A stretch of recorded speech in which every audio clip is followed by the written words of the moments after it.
Ravi de vous retrouver les amis. Bienvenue Bonjour. dans ce studio. Oui, bonjour. Voilà, l'actualité qui est encore très riche aujourd'hui et on va justement commencer, si vous le voulez bien, par cette information révélée il y a quelques minutes par le journal Le Figaro. La Haute Autorité de Santé veut un accès gratuit à la transition de genre pour tous à partir de 16 ans. Une préconisation qui va à l'encontre des règles de prudence adoptées par plusieurs pays européens, notamment la Suède ou le Royaume-Uni. Vous avez été surpris, Olivier d'Artigol? Pas vraiment surpris de la décision, mais je n'y suis pas favorable. Je pense que tout cela demande d'avoir vraiment la main tremblante avant de légiférer, d'avoir des modifications. Et je pense que c'est l'âge adulte qui permet d'aller vers un chemin qui n'est pas simple d'ailleurs. Alors parce qu'effectivement il y a toute une série de préconisations, l'accès à la chirurgie, les moins de 18 ans dont les parents seraient réfractaires à leur transition. La Haute Autorité de Santé recommande un signalement, je cite, pouvant aller jusqu'à une déchéance de l'autorité parentale ou une émancipation si jamais les parents refusaient finalement de suivre la volonté de leur ado qui a donc moins de 18 ans. Là on est sur du 16 ans, Jean-Claude Dacier. C'est la modernité.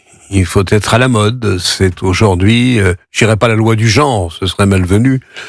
Vous êtes choqué, surpris par cette recommandation, préconisation? Je me fais plus beaucoup d'illusions sur l'évolution des mœurs dans la société telle que nous la vivons. Encore une fois, on verra bien les résultats. Je pense que c'est totalement prématuré et qu'un gamin, un adolescent, avant un certain âge, alors je sais pas si c'est 16 ans, 17 ans ou 18 ans, mais avant de s'interroger et de prendre des décisions qui sont parfois lourdes de conséquences sur son genre, c'est totalement, me semble-t-il, excessif, prématuré, pas très sérieux. Mais je croyais que le président n'avait pas encore désigné le Premier ministre et qu'on n'avait pas encore de gouvernement et donc on ne pouvait pas prendre ce type de décision. Mais ce qui interpelle aussi, c'est le fait que ce serait gratuit, il y aurait la gratuité des soins, donc oui, remboursés par la Sécurité sociale. Et là, ce sont des soins de chirurgie, des soins lourds. Pourquoi se priver ? Olivier d'Artigol. Non, mais la transition de genre est un sujet sérieux qui, pour des personnes qui ne se sentent pas bien dans leur identité, dans leur corps, c'est véritablement un accompagnement difficile. Et bon, je suis moi très respectueux et sensible des différentes problématiques associées à tout ça. Mais il me semble qu'à 16 ans, c'est encore l'âge d'une possible fragilité, qu'il faut justement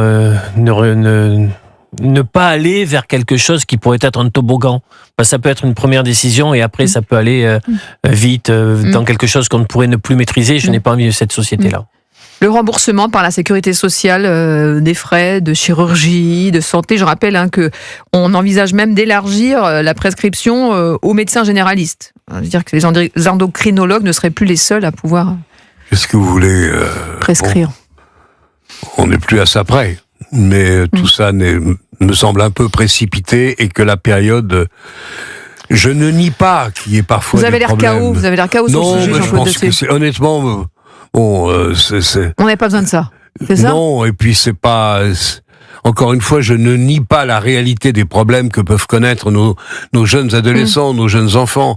Je pense qu'avant 18 ans, il n'est pas très sérieux de décider pour eux, même avec l'accord de la famille, qu'on les opère, qu'on ne les opère pas, qu'on leur donne telle ou telle drogue ou telle substance pour obtenir tel ou tel résultat. Tout ça me paraît pas sérieux, mais c'est, comment dire, c'est je dirais pas le défaut, parce que le mot me paraît faible. C'est cette espèce de précipitation et de décision qui font que, accompagnant les évolutions de la société, d'une manière précipitée, saccadée, peu très sérieuse, me paraît pas adaptée à la situation que nous connaissons. Mais bon, c'est ainsi. À suivre.